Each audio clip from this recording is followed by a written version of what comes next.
All right, everybody, welcome back. We are diving deep today. Deep diving. Deep diving, Oh, yeah, exactly, into what independent women look for in partners. Yeah. And, this is a fascinating topic, I think, Absolutely. for everyone out there. Yeah. We've got some great sources for this one. We do. A lot of expert opinions, and we've got some real-life examples as well. Yes, definitely. Those are always very And illustrate these points. So Yeah. I think it's really interesting to start by recognizing just how much the landscape has changed. Yeah. The rise of the independent woman is a relatively recent phenomenon. Right. Driven by, massive cultural and economic shifts. Yeah. And it's really reshaping the whole dating game. Yeah, for sure. And, our sources point to a few big things driving this shift. Yeah. One of the biggest, obviously, is financial freedom. Huge. I mean, just think about it. Yeah. More women are earning their own money. Yeah. Building businesses, investing, it's a level of autonomy that really changes relationships. It changes everything. Yeah. Yeah. Exactly. Yeah. And then on top of that, we've got, education. Education. Oh my gosh. Yeah. More women are going for higher education. Yeah. They're like smashing those glass ceilings in careers that were traditionally male dominated. Totally. I mean, it's amazing. It's very cool. It is amazing to see. And it's not just about, checking off boxes on a resume. Yeah. It's about a fundamental shift Yeah. in power dynamics. And so when you bring all of that to the table, equality isn't just a perk, it's a baseline expectation. Yeah, it's like the bare minimum. Exactly. At that point. Totally. And, our source also talks about how views on things like marriage are evolving. Oh, yeah, for sure. It used to be like the ultimate goal. Right, like the only path. The only path. To happiness and security. Yeah, but now more women are choosing to delay marriage.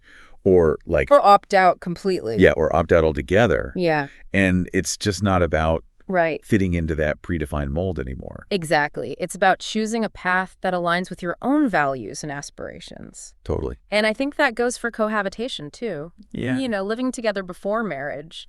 It was once like a total taboo. Right. And now it's becoming more and more common. Yeah. Couples are testing the waters, building a life together on their own terms. Yeah, and it's interesting, too, how expectations around parenting huge. have changed. Yeah. It's no longer just automatically assumed that women will be the primary caregivers. Yeah. Couples are having more open conversations. Absolutely. About sharing responsibilities. Yeah. And more men are stepping up. Yeah, more men are stepping up as equal partners in raising children. Yeah, for sure. And I think it's also really important to highlight the role of self-awareness in all of this. Okay. Women are investing more in understanding themselves, their needs, what they truly want in life, including in relationships. Yeah, so it's not just about finding a partner, it's about finding the right partner. Absolutely. Yeah. Right partner for you. So with all of these changes, how has the dating scene been impacted? Oh, in so many ways. I mean, our source talks about 4 main effects. Okay, let's hear them. Evolving expectations. Okay. Greater emphasis on mutual respect. The rise of what they call conscious coupling. Okay. And the search for shared values. Wow, so much to unpack there. Yeah, a lot going on. Let's start with changed expectations. Yeah, that's a big one. Yeah, what does that even mean? Well, it's no longer about fitting into this predefined mold of what a relationship should look like. Independent women are defining their own terms. Yeah. And honestly, that makes dating a lot more interesting. I was going to say more complicated. Yeah, maybe a little more complicated, but also more exciting. Yeah. Yeah, for sure. There's more potential there. Yeah, and it makes me think about, Sarah. Oh, yeah. Our entrepreneur example. Yes. She's built this amazing business. From the ground up. From the ground up. Yeah. Yeah, and her time is so valuable. For her, a partner who doesn't support her ventures or even worse, tries to control or limit her. That's like a total deal breaker. Total deal breaker. Right, and her story just kind of perfectly illustrates it does. What Dr. Helen Fisher, who's like I know she's amazing. A renowned relationship expert, emphasizes. Yeah. Which is that independent women want partners who value their autonomy and individuality. Right. But what does valuing autonomy actually even mean? Right. That's a good question because I feel like we throw that word around a lot, but it can be kind of vague. Yeah, for sure. So I think in this context, it really means respecting each other's space. Okay. Both physically and emotionally.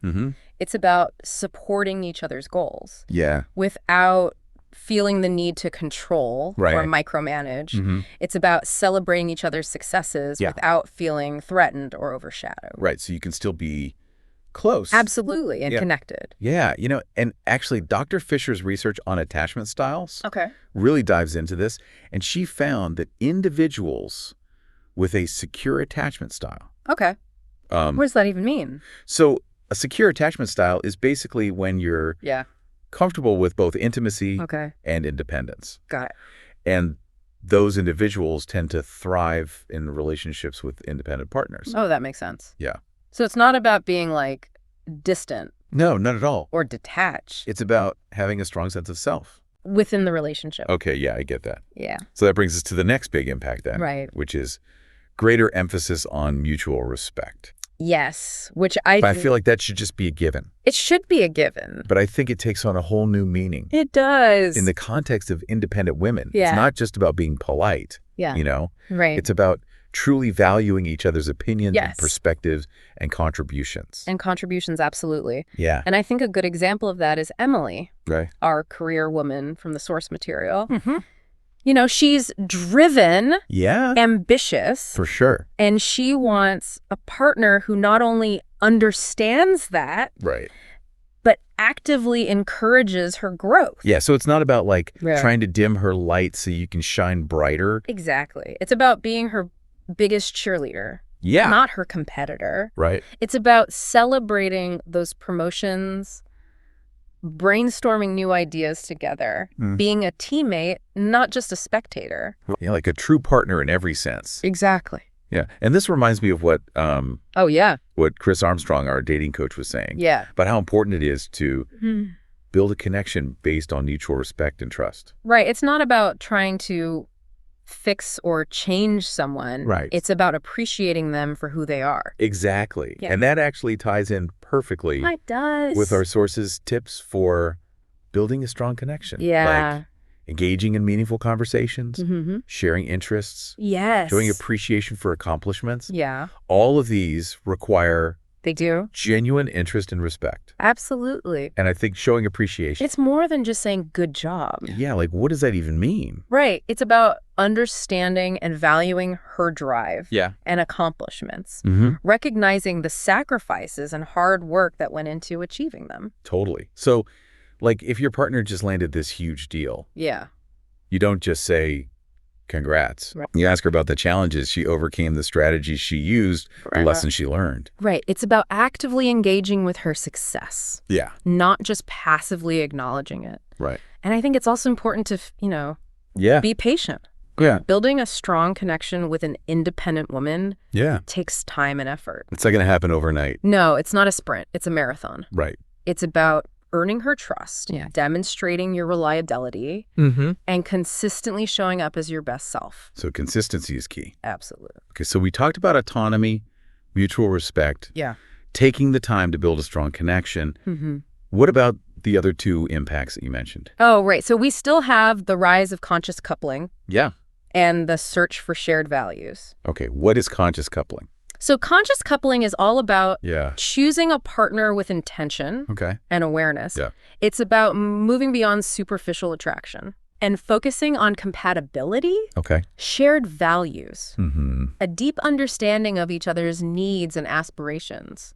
So it's not just about checking boxes on a list. Right. It's about finding someone who actually aligns with your vision for the future, who shares your core values. Right. And speaking of values, that is a huge factor for independent women. Okay. They're looking for partners who share their beliefs about things like social justice, environmental responsibility, personal growth. Yeah. So it's really about finding someone who complements their worldview. Absolutely. It's about finding someone who's on the same page as you. So much to think about. There is. So to recap for our listeners. Yes. Independence is more than just a trend. It's a fundamental shift in how women approach life, and relationships. Absolutely. And successful relationships with independent women are built on mutual respect, open communication, and a genuine understanding of each other's goals and aspirations. Right. And I think it's important to add that it's about celebrating that independence.